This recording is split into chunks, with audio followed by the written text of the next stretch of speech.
Hi there, and welcome back to Your Body Moving. If you have watched my first two videos, you would have noticed that I was having a few issues with my sound. So today I'm wearing AirPods, which I hope will resolve some of those issues.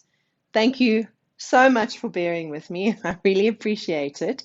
I'm learning as I go along, but I will get today. I want to talk to you about rounded shoulders. So, this is something that I do see in most people, to be honest, myself as well.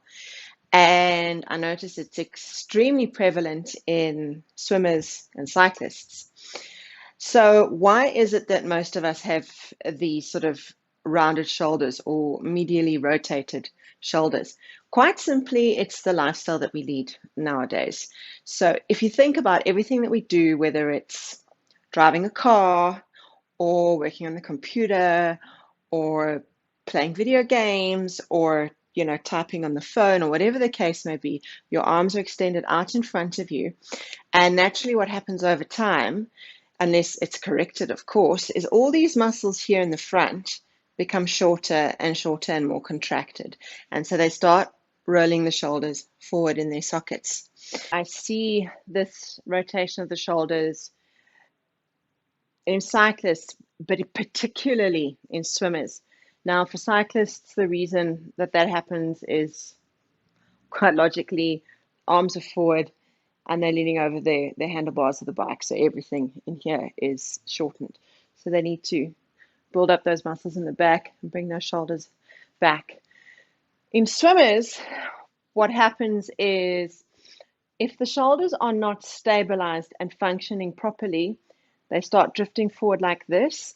And then those swimmers start using these front muscles to propel themselves through the water. So these muscles in front all become overdeveloped, pull those shoulders forward. So a swimmer whose shoulder is not stabilized and sitting nice and back in the sockets is actually not accessing these lat muscles correctly. And it's the lats, these muscles that you see in a swimmer, that lovely V of the upper back. It's the lats where all that power comes from, with that downward pull and that propulsion through the water. So first things first, you may not think that you have rounded shoulders. You may think, I've got great posture. So that's fantastic.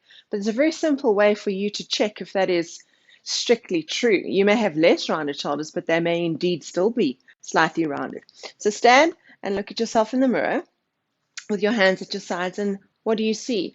Are your thumbs pointing towards the mirror, or are the backs of your hands pointing towards the mirror? If the backs of your hands are sort of facing forwards like that, it means your shoulders are rotated in their sockets. So you do still have slight medial rotation of the shoulder.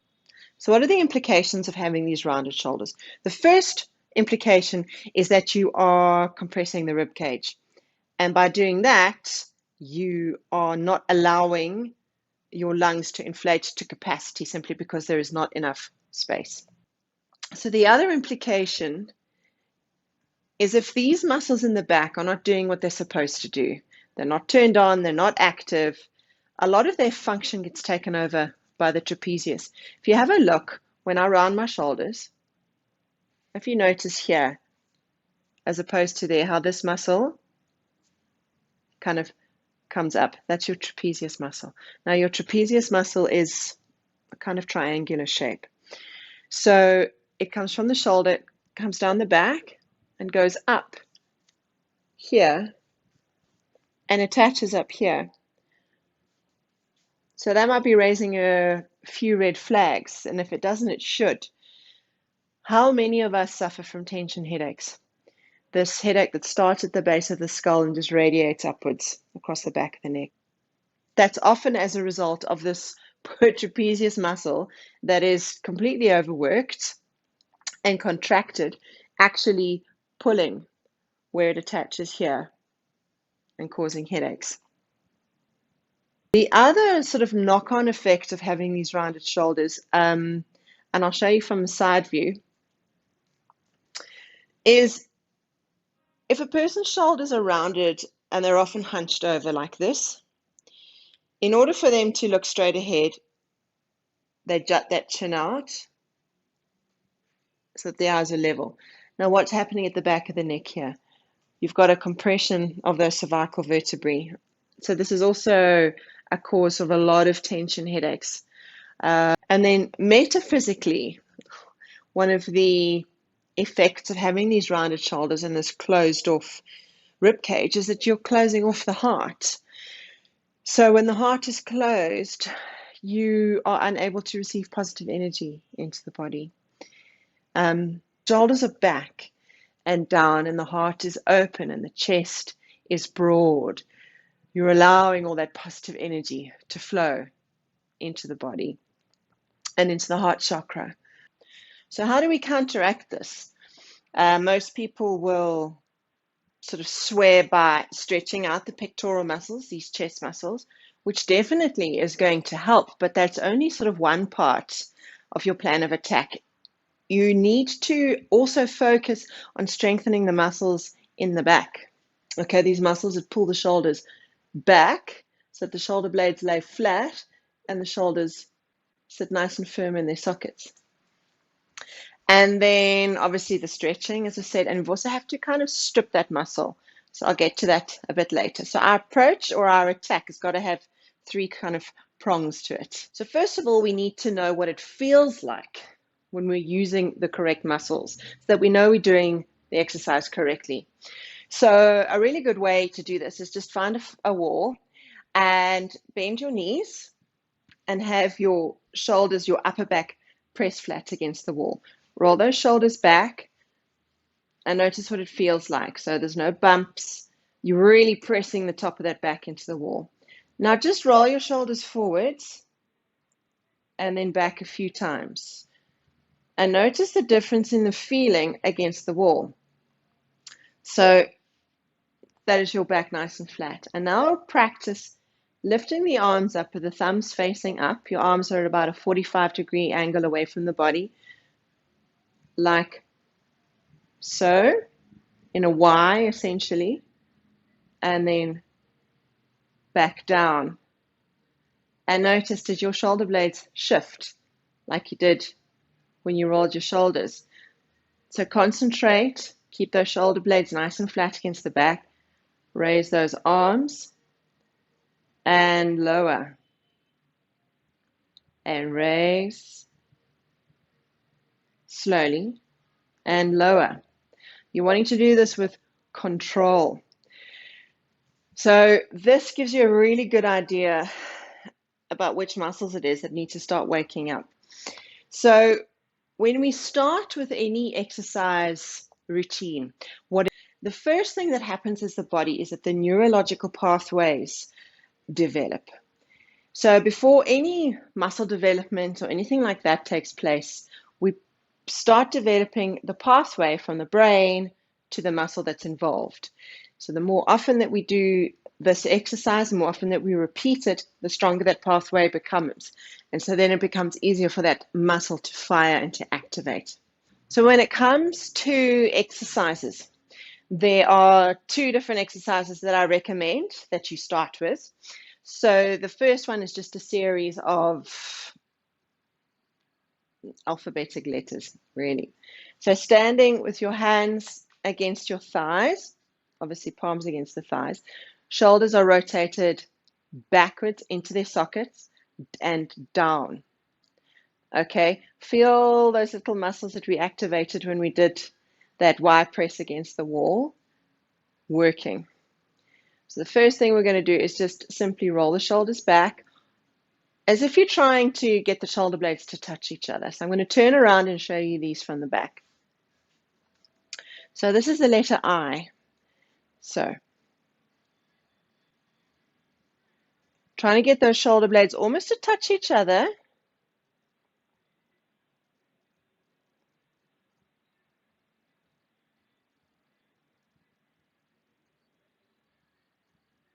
And then we're going to move up into the letter T. So bringing the arms out to the sides. Rotate the arms so that the palms are facing upwards. The hands are supine. And the thumbs are pointing backwards. Same thing. Concentrate on getting those shoulder blades almost to touch each other.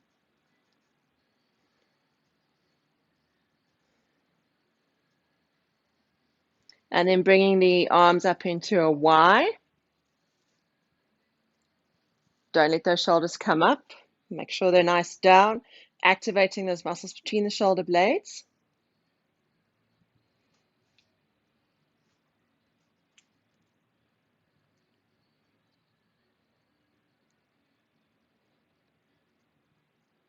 And then keeping those shoulder blades nice and down, we're going to come into a W. So dropping the elbows.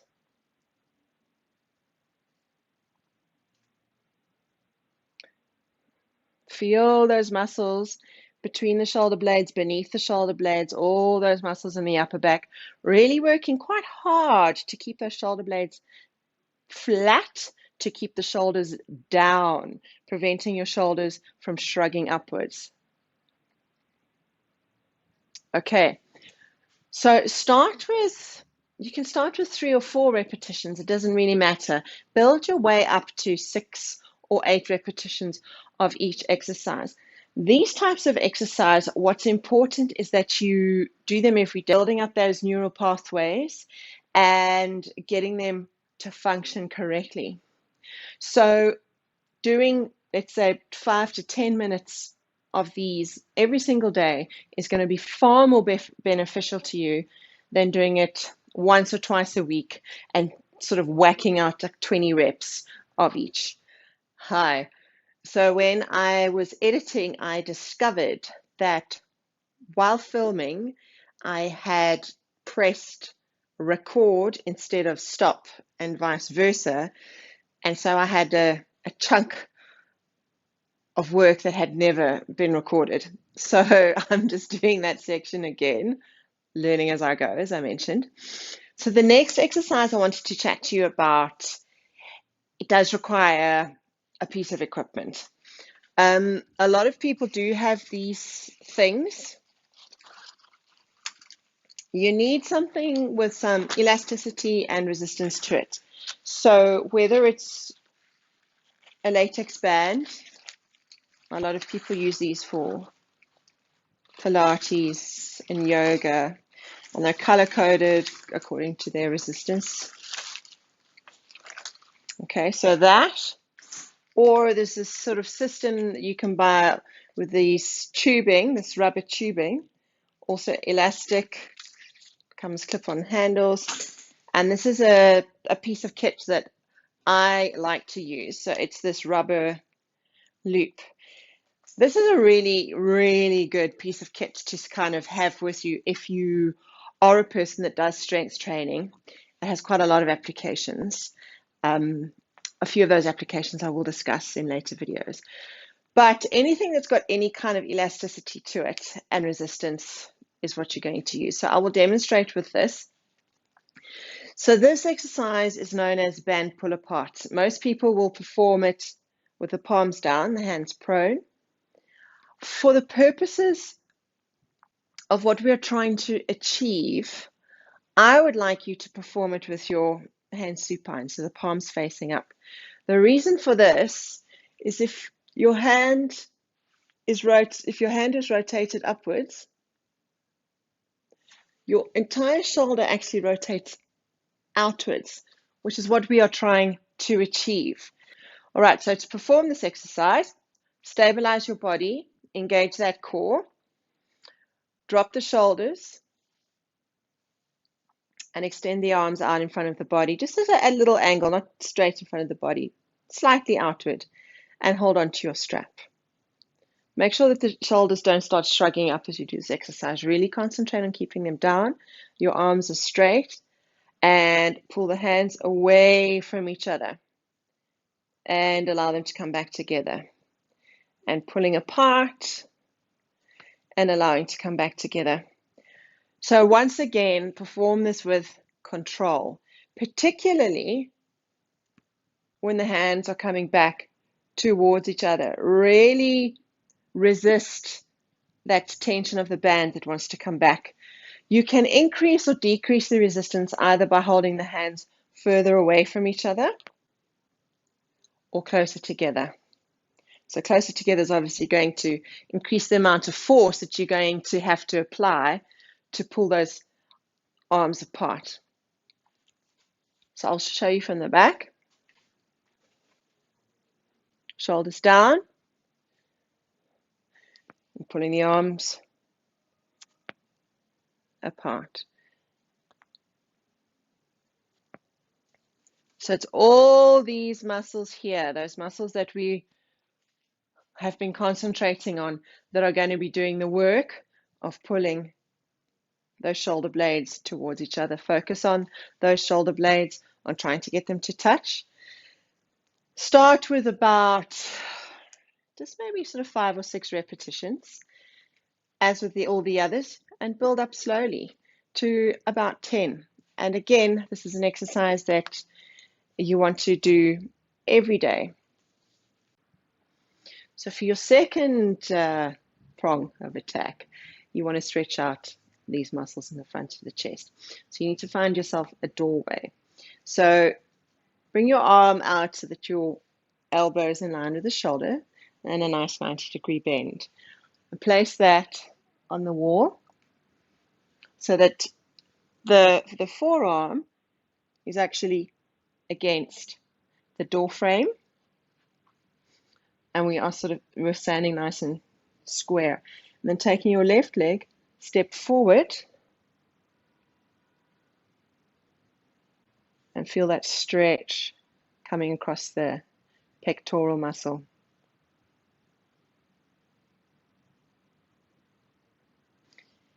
Now you can vary the height of your elbow and you're going to feel it hit at different angles.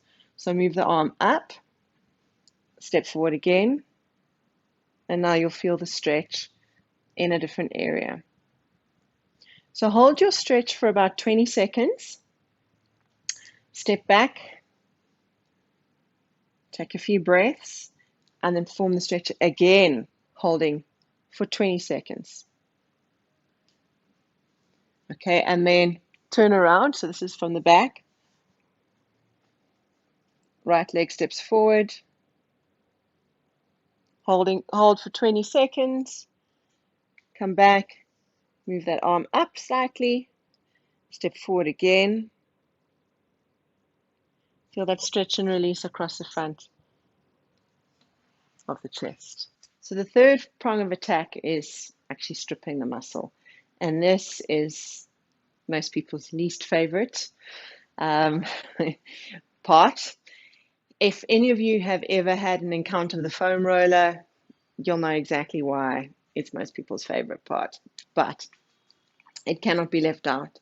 So let me explain quickly in very, very simple terms about fascia. Fascia is a connective tissue that surrounds your muscle. And what happens is when the muscles are static or stationary, this fascia builds up between the muscles. We call it fuzz. So in animals, particularly cats, you'll notice when they wake up, the first thing they do is they stretch. So what the stretching actually does is break up that fascia that has started building up while the muscles have been stationary, while the animal has been asleep. So we need to do the same thing ourselves. The problem is most of us have gone through our lives not really stretching properly. So what happened is that this fascia, which has started off its existence as a lovely sort of silvery, cobwebby type substance that's easily broken, becomes tougher and harder and more difficult to break down. So we have to tackle it from the perspective of manually breaking it down, because stretching is just not really going to have an enormous effect. So here you are going to need a ball. So this is a massage ball. So it's quite firm, but it has a little bit of give to it. Otherwise, another thing that works really well is a cricket ball. A hockey ball, I find, tends to be a little bit hard, and a golf ball won't work for this. It's just too small. So what we do with this ball, I will now demonstrate to you lying on the ground. So how do we essentially strip the muscle or break down that fascia? So you get your ball for demonstration purposes. I'll use this ball. You can use your cricket ball. A soft ball works very well as well if you have access to that. So lying on your stomach, place the ball on the ground and lie on top of it. So the ball is pressing into the pectoral muscle. So find a little spot where it's quite tender and quite sensitive. That's then you know you found a trigger point. Bringing the arm out. Keep your elbow rather bent and move that arm up and down. You can do this sort of between 5 and 10 times. It may be extremely painful in the beginning, so you might only want to do 5 times, but work your way up. And then once you feel that kind of easing off, remove the ball just slightly until you find another trigger point. Pressing down and again, just repeating. So you can just move the ball around as you like. What actually happens is that the muscle is on top of the ball, and as you move your arm, you are moving that muscle over the top of the ball. So you're actually stripping and breaking down that fascia by that direct pressure. So thank you for spending your time with me today. I hope this can help you. My aim with everything that I do is to help you make your body a better place to live in. Take care and stay safe. Cheers.